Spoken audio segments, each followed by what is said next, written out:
comic book fans, and welcome to Cammy's Comic Corner. I am Cammy.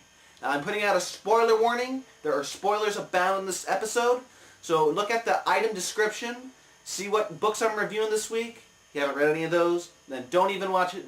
Come back, read them. Read them, come back, whatever. In whatever order you wish to do. And sadly this week, all these books came out. I was so thrilled for this week because all these great looking titles, you know, some good, some old ones, whatever. And only 5 were picked, and those are the only that's just the fast 5. There are no picks this week. Kind of sad about that, but, you know, that's the way the cookie crumbles. So, let's just get right into the fast 5. First up from DC, we have Action Comics Annual number 11. Now, this is the conclusion to the storyline Jeff Johns and Richard Donner started way back in early last year. Everyone was really thrilled about it, like, oh, these two legends come together to make the ultimate Superman story. And then it just kind of just dropped off. Kind of like with the Wonder Woman, where you had all these different stories and then no conclusions. Because different writing creative teams came on. But anyway, in Superman Action Comics number Annual, we left off with Christopher, the last Kryptonian boy. And we find out later that his father's actually Zod and Ursula. And they've come back to destroy Metropolis, take over the Earth, and crush Kal-El. Or Son of Jor-El, as Zod would say. It's a very fun issue. Superman, Zod going at each other. Superman having to ally himself with Lex Luthor, the Parasite and Metallo, for crying out loud. And a comedic little scene between Non and Bizarro with all the... I had some fun in this issue. Next up from Marvel, we have Thunderbolts, Reason in Madness one-shot.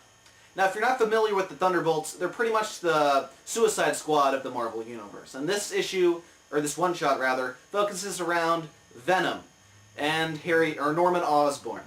And how a couple of old buddies from Venom's past have shown up and said, hey, you know, we want to cut a deal with you. And pretty much their whole plan is to get Venom free from the Thunderbolts because they have nano bombs in their minds if they try to escape. And collect secrets on Norman Osborn, and then go into his bank account and just take all their money, and pretty much never see jail time. Well, Venom goes along with the plan, or so we think, and then turns out he tells Norman Osborn everything. They come in, they kick the bad guys' asses, and then Venom gets a week-long vacation to, you know, kill, screw, do cocaine, whatever Venom does. But he needs a little relaxation, as we all do, you know, being a supervillain and all.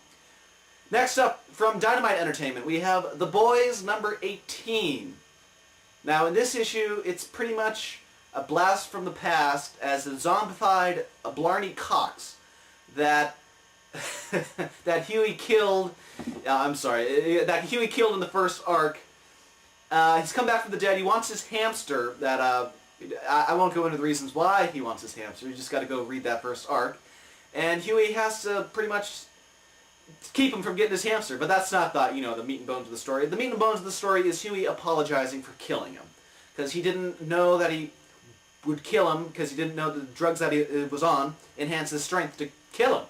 So anyway, fitting Viking burial for Blarney Cox. The 7 are having their eyes on Butcher. They think he might be up to no good, and wondering if the truth's still on, and looks like we have a new story arc next issue. So if you're not picking up The Boys and you really want to be grossed out and you love Garth Ennis like I do, I'd pick it up. Next up from DC, we have All New Atom number 23. Now in the previous issue of the Atom, we had Ryan Choi being eaten alive by his blood cell that he magnified up to a million or whatnot. And it turns out I was right. He's not actually dead.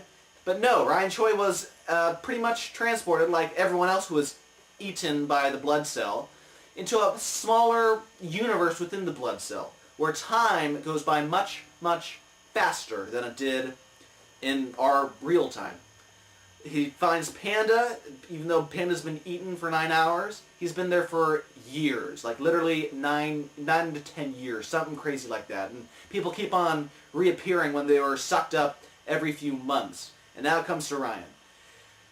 In this issue, fight for survival as creatures are all around them and picking them off one by one. I'm really liking Rick Remender's Pulpy Atom. It leaves a good taste in my mouth. And finally, from Marvel this week, we have Secret Invasion number 2. Now, remember in issue 1 where the capsule full of 70s Avengers heroes crash landed and they're like, who are you guys? We know who we are. And everyone's like, what the hell's going on? Well, it gets resolved, kind of sort of, in this issue, as we find out that most of them are Skrulls, but not all of them. Some of them, like Mockingbird, Hawkeye's old flame, she's real. She was with the Skrulls for many, many years, finally escaped with the real Captain America, or so she thinks. You know, it could be, but I'm pretty sure it's not. I'm pretty sure it's a Skrull.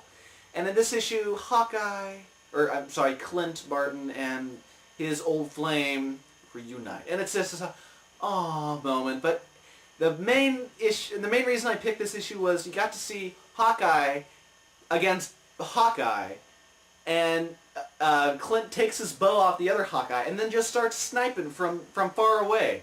And he hasn't had a bow in his hands forever, but still, accuracy just like that. A very fun issue. You got a whole Avengers fighting each other, because, you know, that's what confused superheroes do. And then a dinosaur steps in, and then all hell breaks loose. So enough about that. I'm just going to move on now. Well, that just about does it for Cammy's Comic Corner this week. If you want to subscribe to the feed, go to myspace.com/Cammy's Comic Corner, and from there you can subscribe to us on iTunes or to the Libsyn feed. It's right there under that banner right there that I've been pointing to like that for quite some time. And I'm sorry, I apologize for last week, but Libsyn was having some problems with the uploading. Everyone was having problems with it, and now I found that loophole. So if it gives me any troubles today, don't worry about it. That just about does for Cammy's Comic Corner. I'm Cammy. This has been Cammy's Comic Corner. Have a good week.